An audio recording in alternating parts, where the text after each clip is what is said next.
Ryan Doyle in for Alex Pearson. They say that there's no such thing as a sure thing when it comes to gambling, but try telling that to employees of the BC Lottery Corporation. It would seem some 95% of them were able to get a performance bonus. And the reasons? Well, they'll blow your mind. We're going to tell you about them. JJ McCullough is here to talk a little bit about this. JJ, I used to think that getting a bonus meant you actually had to go above and beyond. You had to do something for that bonus. It would seem the bar dropped a lot when it came to the BC Lottery Corporation.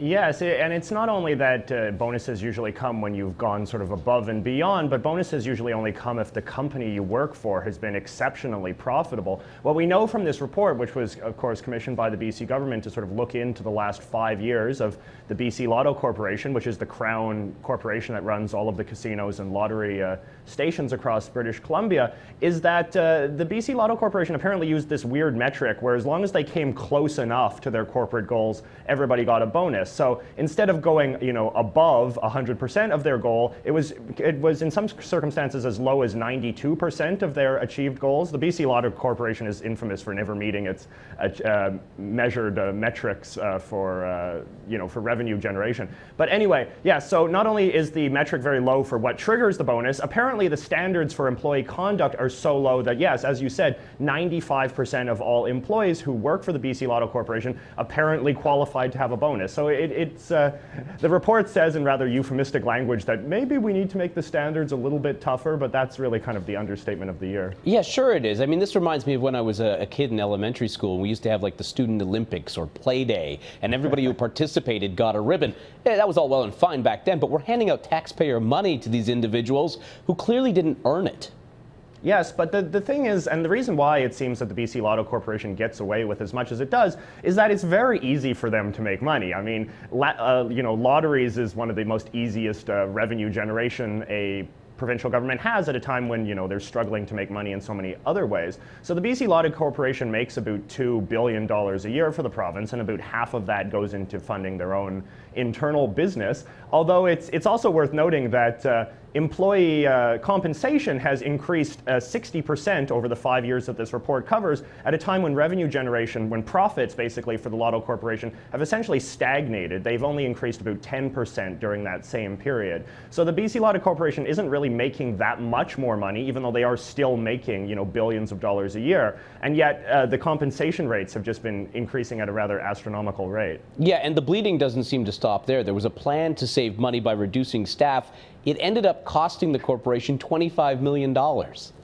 Yeah, that's quite a remarkable story, isn't it? They were trying to cut costs by sort of getting some of their more useless or old employees to sort of shuffle off and retire, classic sort of layoff strategy. But what this ended up doing is sort of incentivizing mass layoffs, or I shouldn't say mass layoffs, basically mass retirements, because what happened presumably is that a lot of the other employees saw these like awesome compensation packages that these employees were getting for quitting or for being laid off, and then they were like, man, I want some of that, so I'm going to quit or I'm going to retire as well. And so what happened is that an effort that was intended to save money actually ended up dramatically costing a great deal of money. So but see, like the thing about the Lotto Corporation that comes through again and again and again in this report is that the Lotto Corporation really has no idea what they're doing. They're just kind of scrambling in the dark. No, they just have like random strategies that they think might work, but then end up not working, but it doesn't matter because they're still making money because they're, basically profiting off people's gambling addictions. I mean, it's really quite a cynical and depressing report to read because it's just based around this fundamentally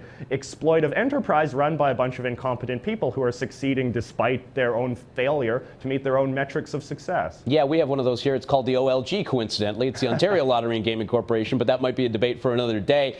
When you also look at this, $217,000 given out in gift cards and merchandise, all part of an employee incentive program. Like they needed any incentive since they're all getting their bonus anyway.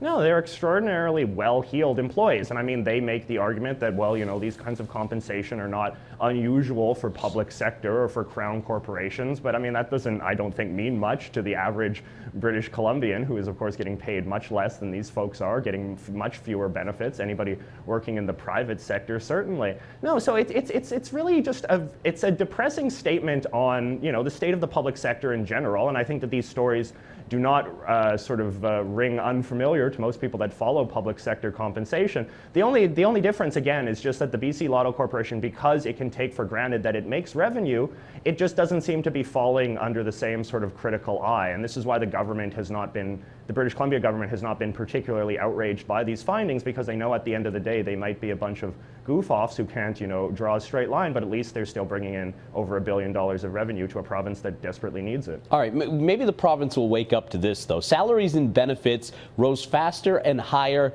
than actual profit, and there were suspicions that they had to look into some suspicious financial transactions at casinos and suspected money laundering. I mean, if that's not enough to throw some cold water on the face of the premier, I don't know what is.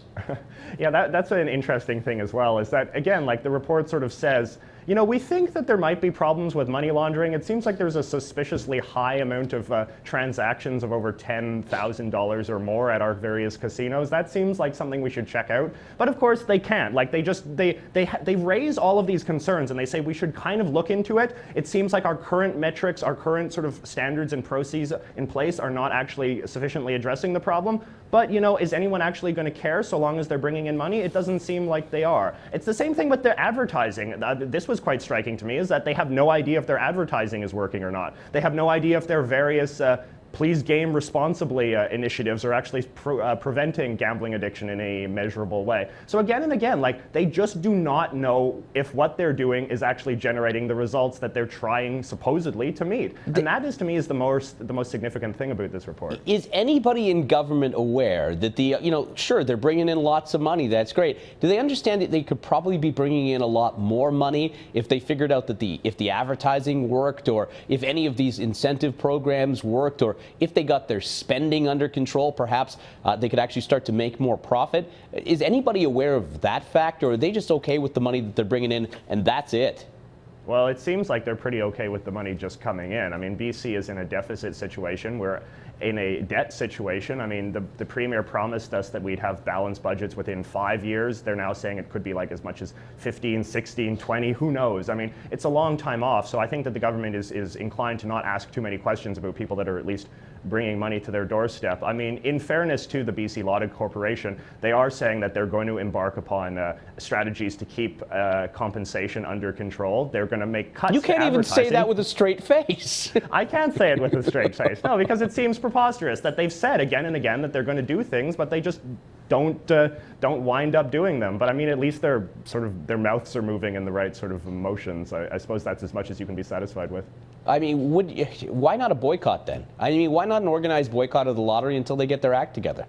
Well, because of course lottos they prey on the vulnerable. I mean, what is the famous statistic that something like 90% of gambling revenue comes from 10% of the gamblers? I mean, I mean, I don't like gambling at all. I mean, I think it's a very immoral enterprise that sort of preys on sort of the stupid, and also just people that clearly have a sort of psychological problem with an addictive personality disorder that makes them inclined to throw their money away on these stupid games of chance. I mean, it's a very cynical and manipulative business. I mean, and frankly, it's worth noting that this is not the first time that the Lotto Corporation has sort of had a egg on its face in this way. In 2007, the province was gripped by this huge scandal in which it was revealed that basically a lot of the Lotto clerks who work at corner stores and whatnot were stealing all of the good lottery tickets, because there was no metrics in place by the great BC Lotto Corporation to make sure that people that bought winning lottery tickets were actually receiving their payout, as opposed to the store clerks just keeping the winning tickets for themselves. But again, money was being brought in, so not a lot of questions were being asked. Yeah. JJ, we appreciate it.